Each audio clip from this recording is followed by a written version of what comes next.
camera shy? Oh, look, you're shy of a camera. Look at that. Hey, this is Michael Ashmead. He's our neighbor from across the street. And all you folks that are following this series about us doing our thing with the yard know that Michael did the paring back of the apple and pear tree early this winter. When did you do that? I don't even remember.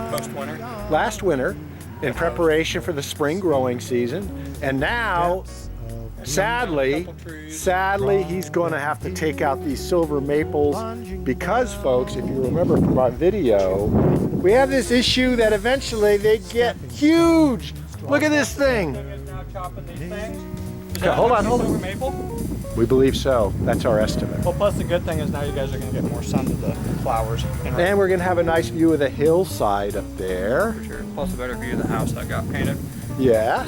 So Michael's been doing a lot of work around here. He's painted our house and... Plus I own a car wash.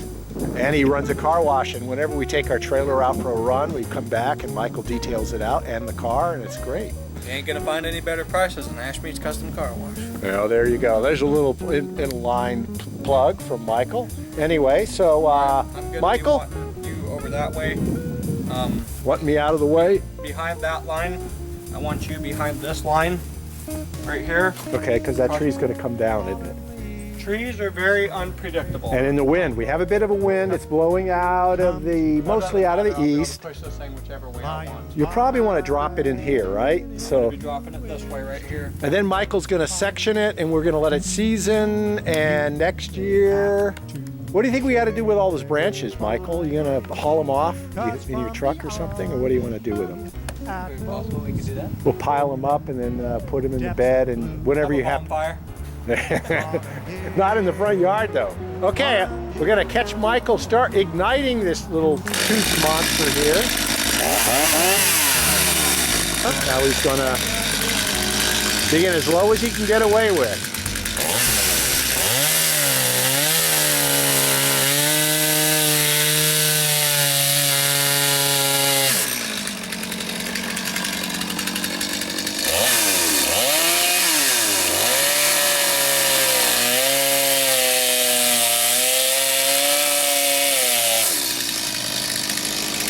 I think he's putting little cuts in it to make it fall in the desired direction. Now there are risks entailed in this. That tree is probably 25 feet tall, and it's not clear where it's going to come down. Michael's going to endeavor to get it to drop where he wants it to drop. Here he goes. Now he's going to cut straight through.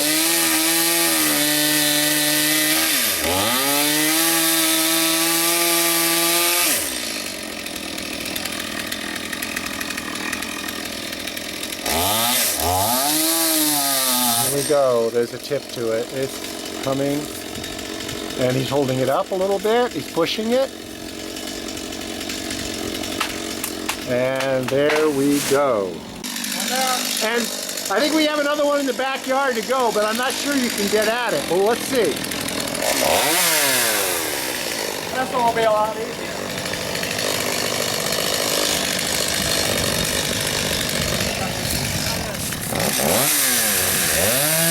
Sad to see it go. We hate taking out beautiful things, but there's a time and a place for everything.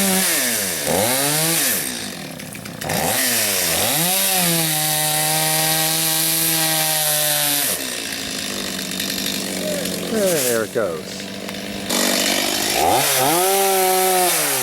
And now he's got to branch it,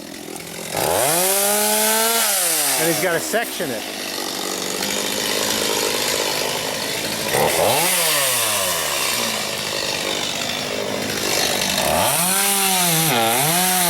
Okay, folks, I'm going to leave him to his noisy work, and we'll see at the end what it all comes out like. I just went over to see our neighbors to let them know what was going on, and they agreed. Michael's now removing all the branches.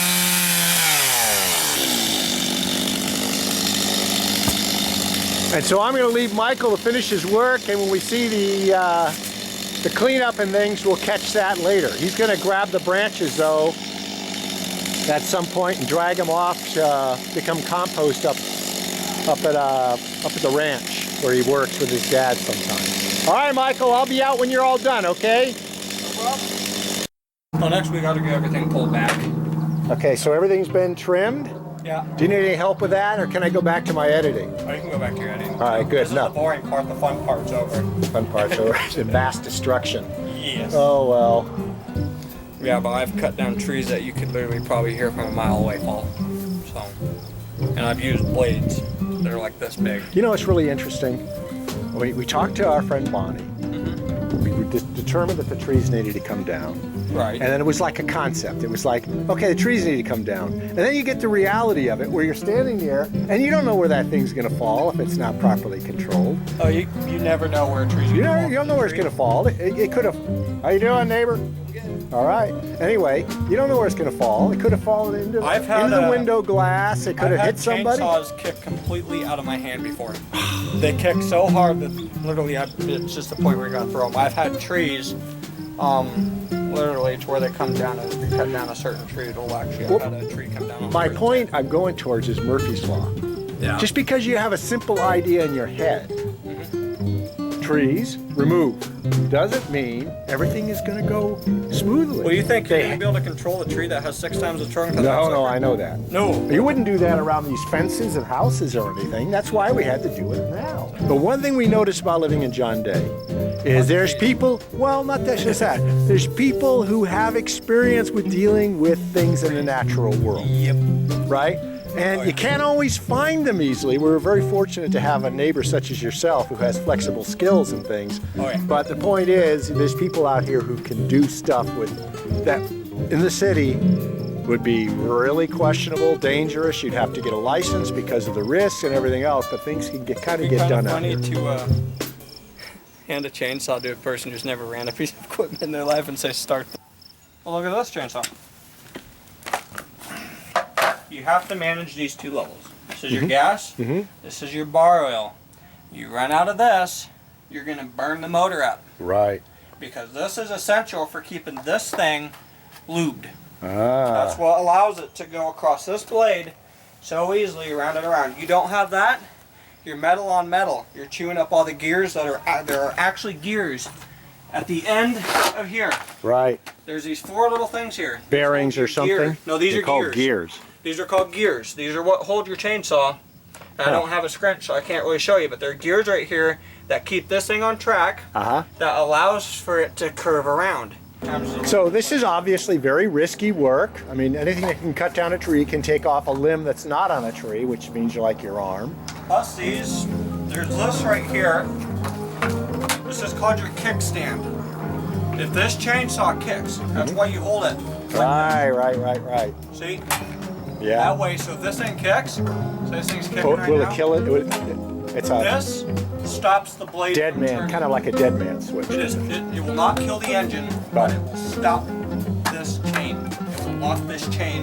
So if it comes up and hits you, you'll get hit with the bar. It'll probably hurt, but they won't continue whipping around. at least you won't be cutting your head off. So Michael isn't going to necessarily remove all these branches in one pass. He's got a nice pickup.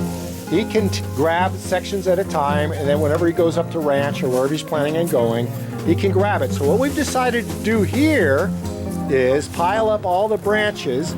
See how well Michael's done out here. Well, first goal number 1 was take it down. It's gone. And goal number 2 was take the other one down. I don't see much evidence of it. And then there was all those branches and things. They ended up over here for the time being, and we got a pile of wood to season out back for, fire starter. And then look at that, it's all raked up. Michael, let me ask you this. Do you like what you do? Well, it depends on how you say like. You know, one thing I notice about when I do any kind of project, I like to go back and take a look and just like, in my mind's eye, I like to picture what it was like before and after and just get a sense of satisfaction from it. You feel pretty satisfied with this job? Yeah, looks nice. Now I gotta go home, shower, and move on to something else. Yeah. Okay. Another job well done. Michael Ashmead, neighbor and friend. And he's off to whatever it is next he's going to do.